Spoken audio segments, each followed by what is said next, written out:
Assalamualaikum warahmatullahi wabarakatuh. Alhamdulillahirrabbilalamin wa bihi nasta'in ala umur dunia waddin.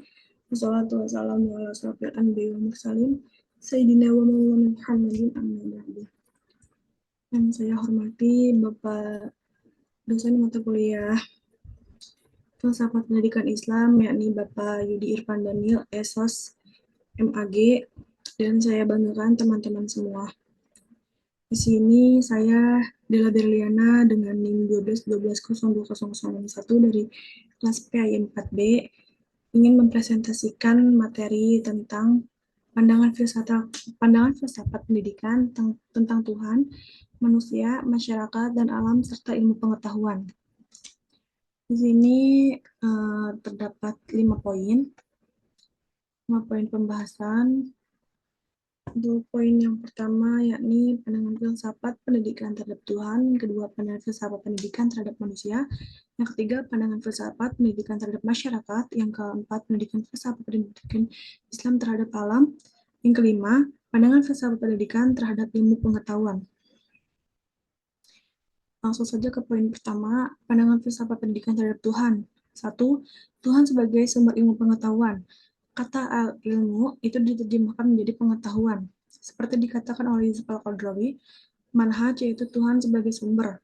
Dalam pemikiran budaya Arab Islam terdapat 3 bentuk argumentasi, yaitu Tuhan, manusia, dan alam. Dalam struktur nalar, Tuhan menjadi pusat proses berpikir untuk memahami pemikiran manusia dan alam. Dengan demikian, semangat tauhidan menjadi dasar pencarian ilmu pengetahuan. Islam mengajarkan bahwa Tuhan adalah sumber segala sesuatu, dan implikasinya sumber pengetahuan terletak pada epistemologi Islam berupa wahyu ilahi, hati atau intuisi, akal dan indera. Dalam praksisnya, kadang ada pemilihan melihat dari epistemologi di atas, ilmu-ilmu agama atau nakliyah berdasarkan kepada otoritas, bukan akal. Yang dimaksud dengan otoritas ini adalah Al-Quran dan hadis. Jadi sumber ilmu agama adalah kitab suci atau Al-Quran. Sedangkan sumber dari ilmu-ilmu umum adalah alam semesta yang terhampar luas hingga atom-atom yang amat kecil dan juga diri kita sendiri sebagai manusia. Dengan kata lain, Tuhan menyediakan 2 sumber untuk belajar, yaitu Al-Quran atau Nas dan Ahwal atau alam semesta. Persoalan klasik dalam pendidikan Islam yang masih ilmu umum, adanya dikotomi keilmuan ini sangat bertentangan dengan ajaran Islam yang universal dan integral. Karena semua cabang ilmu dalam Islam bersumber dari satu, yaitu Allah. Al-Faruqi meletakkan fondasi epistemologi keilmuan Islam dengan landasan 5 macam persatuan, yaitu pertama, keesaan Allah bahwa tidak ada Tuhan selain Allah yang menguasai dan memelihara alam semesta. 2. Tuhan sebagai dasar filsafat pendidikan Islam. Kewajiban pertama bagi seorang muslim adalah mengenal Tuhannya dengan penuh keyakinan. Oleh karena itu, tauhid atau ketuhanan merupakan landasan pertama pendidikan Islam. Semua kegiatan pendidikan Islam dijiwai dengan norma-norma ketuhanan dan sekaligus dimotivasi oleh ibadah. Dengan ibadah, kerja, pendidikan lebih banyak maknanya, tidak hanya makna sekaligus dimotivasi oleh ibadah. Dengan ibadah, kerja, pendidikan lebih banyak makna, tidak hanya makna material tetapi juga makna spiritual. Dimensi keyakinan merupakan variabel terpenting dalam penyelenggaraan pendidikan. Jadi prinsip pendidikan manusia yang terpenting adalah tauhid. Tauhid di sini dipahami dalam kerangka terpadu antara teosentris dan antroposentris, yaitu monoteisme yang fokusnya hanya pada Allah. Dari dasar ketahuidan atau ketuhanan ini, maka bentuk pendidikan Islam harus idealistik, yang di pendidikan yang integralistik, humanistik, pragmatik, dan berakar pada budaya kuat. 3.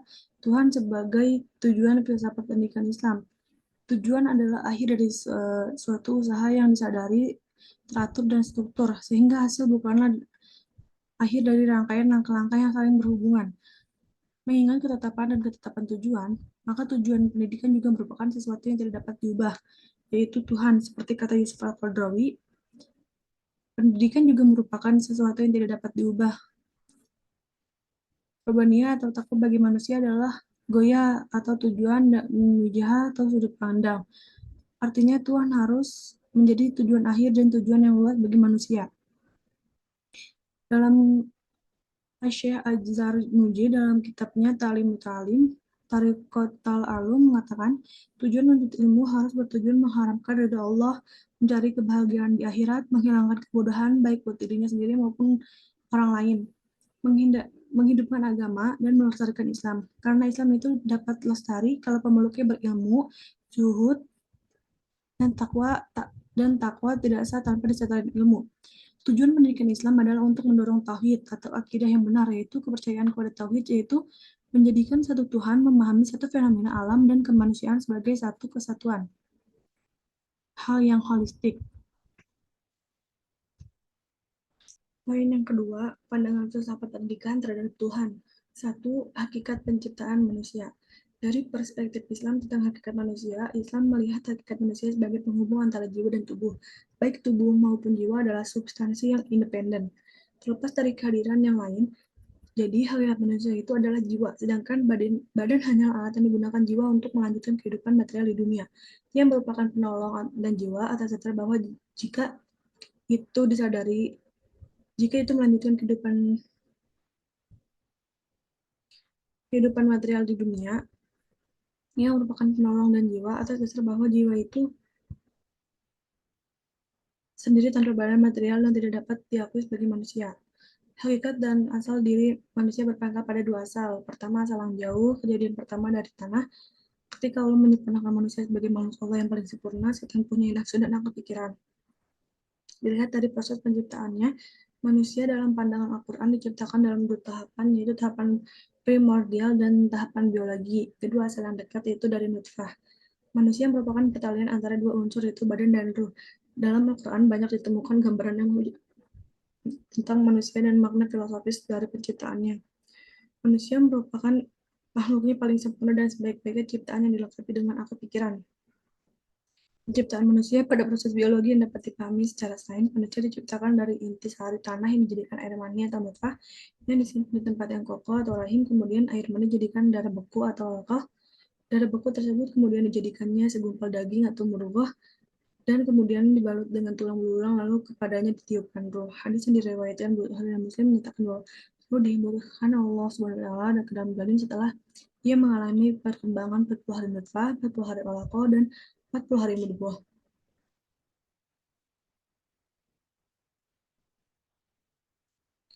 2. Kedudukan manusia. Yang pertama, manusia sebagai hamba Allah. Derajat manusia di alam ini sebagai hamba yang wajib beribadah kepada Allah Subhanahu wa taala. Ini biasanya didasarkan pada surat Al-Zariyat ayat 56. Maka dalam hal ini manusia berada pada posisi hamba yang wajib menuruti segala perintahnya serta menahan diri dari segala larangannya. Dalam hal ini, sebagaimana para mu'abid, manusia harus memiliki kemampuan untuk merefleksikan sifat-sifat Tuhan pada dirinya dan mewujudkannya dalam berbagai tindakannya. Mengupayakan sifat-sifat Tuhan itu sendiri merupakan suatu pengaplikasian dalam rangka membentuk umat Islam sebagai citra dan simbol kebaikan dan kebajikan yang harus selalu diteladani dan diupayakan menjadi sikap diri menuju aktualisasi diri.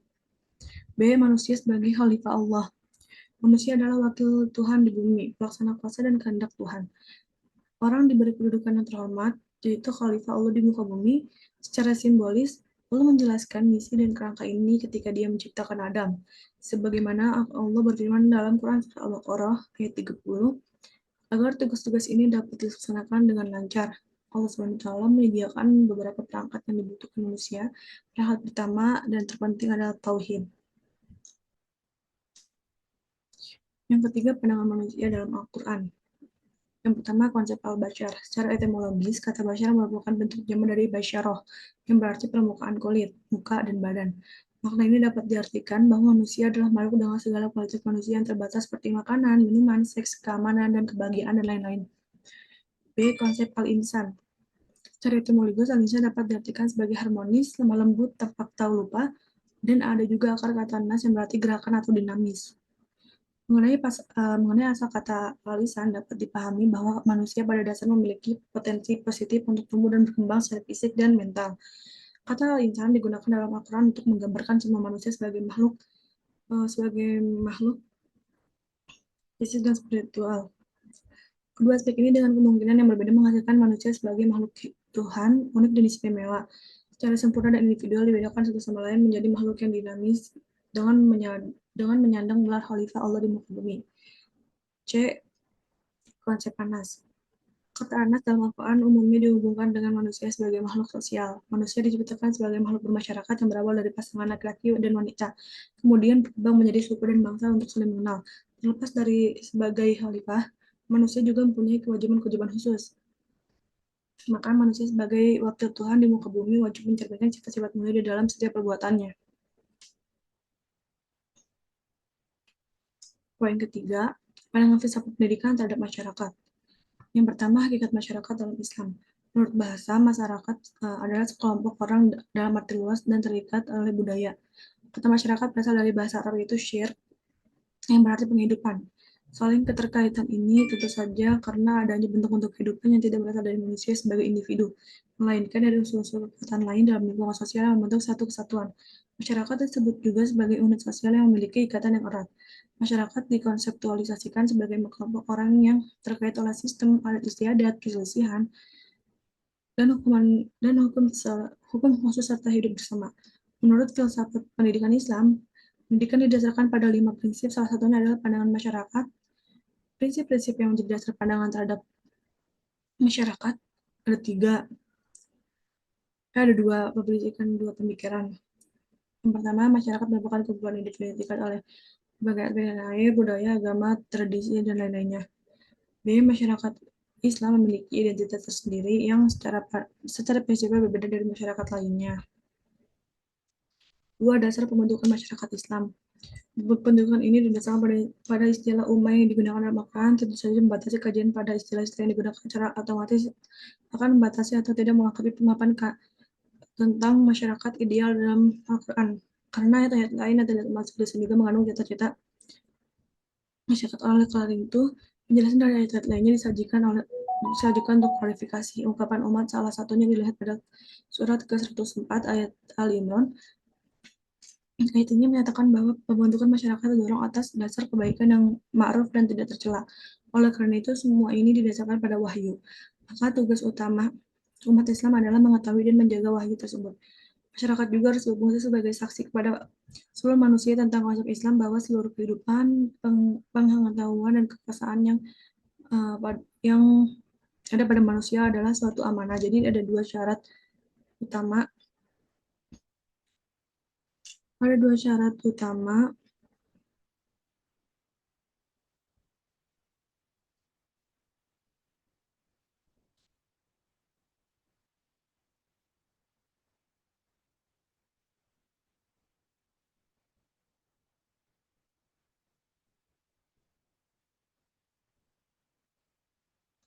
Ayat ini menyatakan bahwa pembentukan masyarakat terdorong atas dasar kebaikan ma'ruf dan tidak tercela. Itu semua ini didasarkan pada wahyu, maka tugas utama umat Islam adalah mengetahui dan menjaga wahyu tersebut. Masyarakat juga harus berfungsi sebagai saksi kepada seluruh manusia tentang konsep Islam bahwa seluruh kehidupan, pengetahuan, dan kekuasaan yang ada pada manusia adalah salah satu amanah. Jadi ada dua syarat utama untuk menjadi masyarakat model atau ideal society yang dijanjikan Allah, yaitu pertama sanggup menabur kebaikan, dan yang kedua membasmi kemungkaran di atas muka bumi di samping beriman kepada Allah.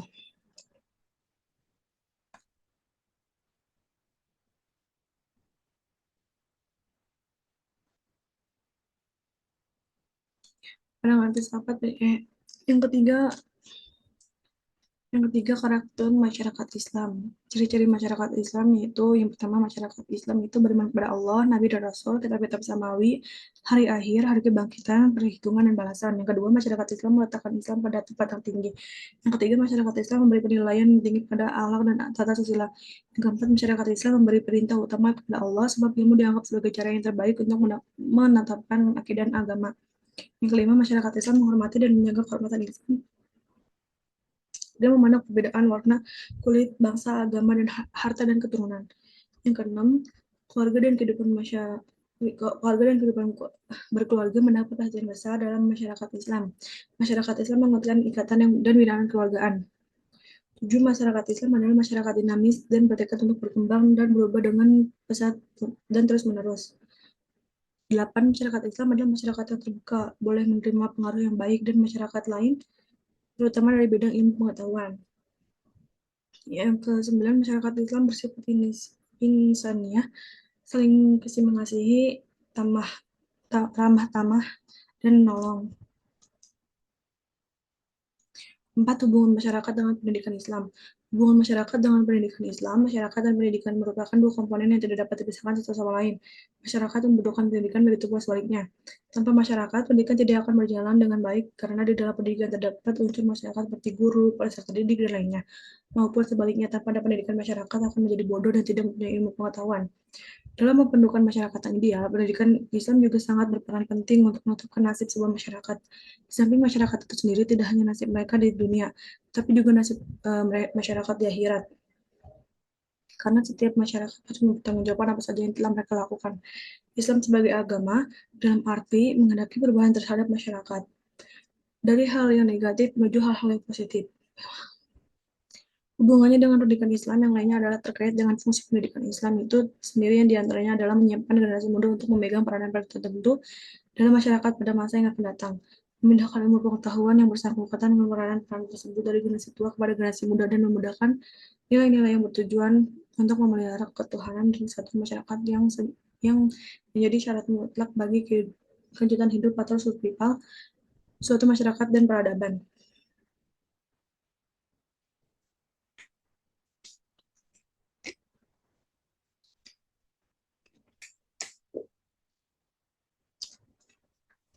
5. Prinsip pandangan filsafat pendidikan terhadap masyarakat.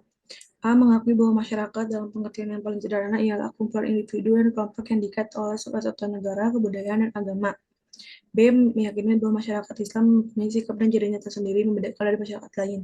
C. Prinsip ketiga, masyarakat Islam meyakini bahwa asas untuk membina masyarakat ialah akidah kepercayaan bahwa Allah itu Esa, serta meyakini rukun-rukun iman lainnya dan rukun-rukun Islam.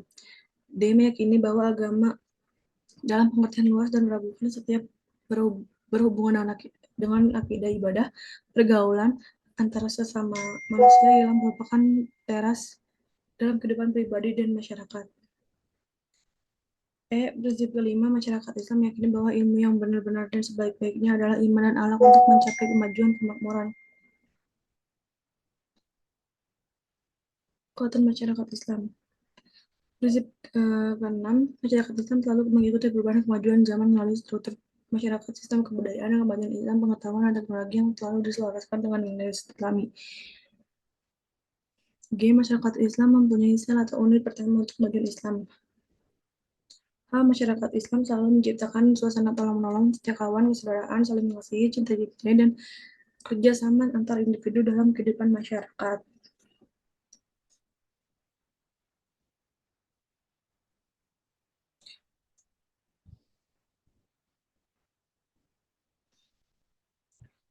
Poin keempat, yaitu pandangan filsafat pendidikan Islam terhadap alam. Yang pertama, hakikat penciptaan alam. Menurut Al-Jurjan, alam berarti segala sesuatu yang menjadi tanda suatu hingga dapat diketahui, sedangkan secara terminologi berarti segala sesuatu yang ada di luar Tuhan, yang darinya Tuhan dapat dikenal baik nama maupun sifatnya. 2. Hubungan alam dan pendidikan Islam. Hubungan hakikat penciptaan alam dan pendidikan Islam dispesifikkan sebagai berikut. Yang pertama, pendidikan Islam harus berorientasi pada upaya menumbuhkan kesadaran pada peserta didik akan penciptaan alam semesta. 2. Pendidikan Islam harus berdasarkan atas kepercayaan yang mengandung iman kepada Allah, di mana Allah menciptakan alam semesta untuk kepentingan manusia. 3. Manusia adalah subjek pendidikan sekaligus juga objek pendidikan.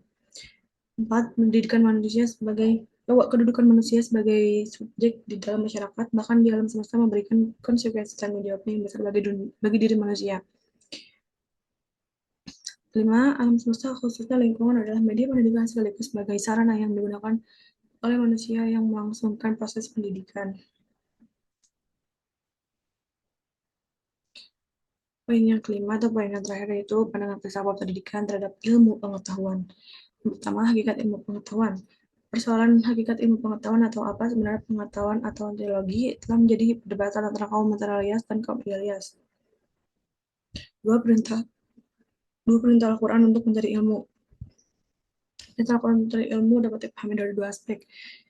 Yang pertama itu, Al-Quran menyuruh manusia untuk menggunakan akal ratio atau akal adalah merupakan salah satu dari perangkat anugerah atau hidayah yang diberikan oleh Tuhan kepada manusia. Yang kedua, Al-Quran menyuruh manusia meneliti alam semesta. Yang ketiga, cara memperoleh ilmu agama. Dalam filsafat ilmu cara mendapatkan pengetahuan ilmu dinamakan epistemologi. Dalam epistemologi Islam, pengetahuan diperoleh melalui cara yaitu selalu usaha manusia dan diberikan oleh Allah SWT. Pengetahuan yang diperoleh melalui usaha manusia ada 4 jenis, yaitu yang pertama pengetahuan empiris yang diperoleh melalui indera, yang kedua pengetahuan sains yang diperoleh melalui indera dan akal, yang ketiga pengetahuan filsafat yang diperoleh melalui akal, yang keempat pengetahuan intuisi yang diperoleh melalui hati. Keempat, sumber dan fungsi ilmu pengetahuan. Sumber ilmu pengetahuan yang paling utama dalam Islam adalah Al-Quran. Al-Quran adalah kebenaran yang Allah sampaikan kepada salah seorang hambanya yang disebut Nabi dan Rasul. Selain tuntunan dan petunjuk yang bersifat ubudiyah dan akhlakiyah, Al-Quran juga membuat petunjuk yang dapat membimbing manusia untuk mengolah dan mendalami alam semesta atau memahami gejala dan hakikat kehidupan yang dihadapinya dari waktu ke waktu. Adapun fungsi ilmu pengetahuan secara umum adalah untuk berubudiyah kepada Allah, untuk dapat membedakan antara hak dan yang batil, serta sebagai modal untuk mencapai kehadiran dan kebahagiaan hidup di dunia dan akhirat. Mungkin cukup sekian presentasi yang dapat saya sampaikan. Kurang lebihnya mohon dimaafkan. Assalamualaikum warahmatullahi wabarakatuh.